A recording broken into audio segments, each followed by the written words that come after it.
Initiative Loire, en date du 27 avril, on a le plaisir d'accueillir ici Monsieur Didier Massé. Bonjour Didier. Bonjour Eric. Alors on t'accueille en tant que président des pêcheurs professionnels.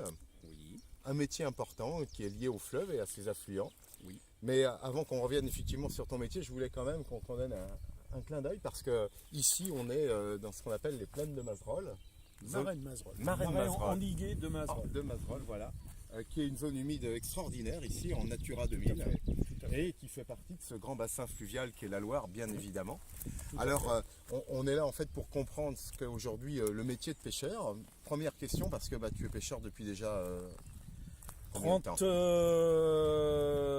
32, 33 ans. C'est bien là. Donc les poissons, tu les connais tous, hein, quasiment. Je connais à peu près tous les poissons. Alors on devient pêcheur comment aujourd'hui? Juste pour un clin d'œil pour des jeunes qui seraient peut-être en Enclin voie. Ouais, à venir dans le métier de la pêche. Donc la pêche professionnelle fluviale, pour être pêcheur professionnel fluvial, il faut maintenant avoir quelques compétences en matière de gestion piscicole, en matière de biologie des poissons.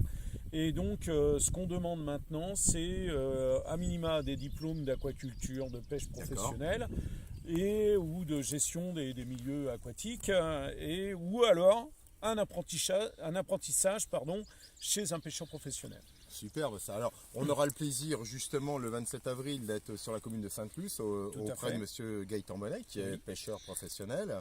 Alors aujourd'hui sur nos étendues d'eau, on a quoi comme zone de pêche aujourd'hui autour de Nantes? Alors sur la Loire-Atlantique, on a donc trois grands types de zones de pêche. Ouais. On a le lac de Grandlieu où on a 7 pêcheurs professionnels. On a la Loire, on a une vingtaine de pêcheurs professionnels. Sur la Loire, ouais. Et également le bassin de l'Erdre avec 3 pêcheurs professionnels qui travaillent sur la rivière. Alors justement, qu'est-ce qu'on pêche aujourd'hui sur la Loire par exemple? On a du poisson blanc. Quelles sont les variétés? Donc des poissons qu'on va appeler migrateurs et des poissons qu'on va appeler sédentaires. D'accord. Dans les poissons migrateurs, évidemment, l'emblématique poisson migrateur qu'on a sur la Loire, c'est l'anguille à tous ses stades. Civelle, anguille jaune, anguille argentée. Entendu. Donc, voilà. Après, on a la lamproie, la lauze et le mulet qui sont des poissons migrateurs qu'on pêche régulièrement sur la Loire. Ensuite, sur la Loire toujours, on a des poissons sédentaires tels que le sambre, le brochet, et puis les poissons blancs, et un poisson qui nous embête un petit peu à l'heure actuelle parce que on a des populations importantes de ce poisson-là, et en termes de valorisation, on a quelques difficultés à l'heure actuelle pour trouver des marchés. C'est le silure. Alors le silure, justement, clin d'œil, mais on reviendra sur la saisonnalité juste après. Le silure, donc c'est un très gros poisson. Oui, c'est un très gros poisson-chat. On l'accommodera d'ailleurs à Sainte-Luce, puisqu'on fera un atelier dégustation pour justement initier les gens, en tout cas, ou leur faire découvrir ce poisson, qu'on a peut-être du mal à trouver sur les étals aussi. Aussi, parce que justement, le problème de ce poisson-là, c'est que c'est un poisson qui est relativement nouveau, puisque ça fait qu'une dizaine d'années qu'on s'occupe de la valorisation de ce poisson-là. Et donc, évidemment, il faut le faire connaître auprès du grand public et auprès des restaurateurs, et en particulier des chefs. Alors, on parle souvent de saisonnalité. Est-ce qu'on a une saisonnalité également dans notre pêche fluviale? Oui, bien sûr. On ne rencontre pas des civelles au mois d'août. La civelle, c'est décembre à avril. L'anguille, c'est d'avril jusqu'à fin novembre.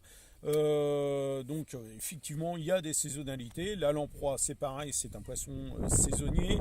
On rencontre les premières lamproies au mois de décembre, on va finir les pêcher au mois de mai à peu près. Les aloses, c'est à partir du mois de mars jusqu'au mois de mai.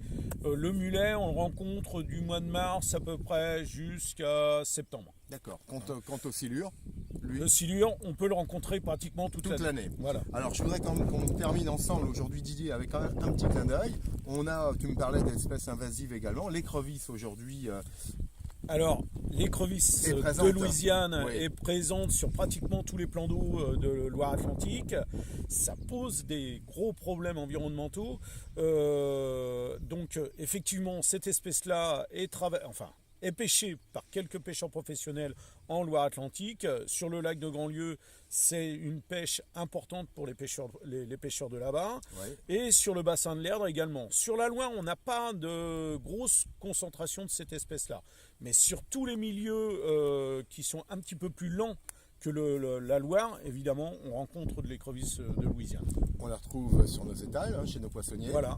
Une saisonnalité également pour l'écrevisse? Oui, c'est plutôt avril à septembre. Alors on va démarrer en tout cas la saison pendant Initiative Loire. On te retrouve avec grand plaisir, en tout cas avec nous, dans le cadre de cette journée du 27 avril.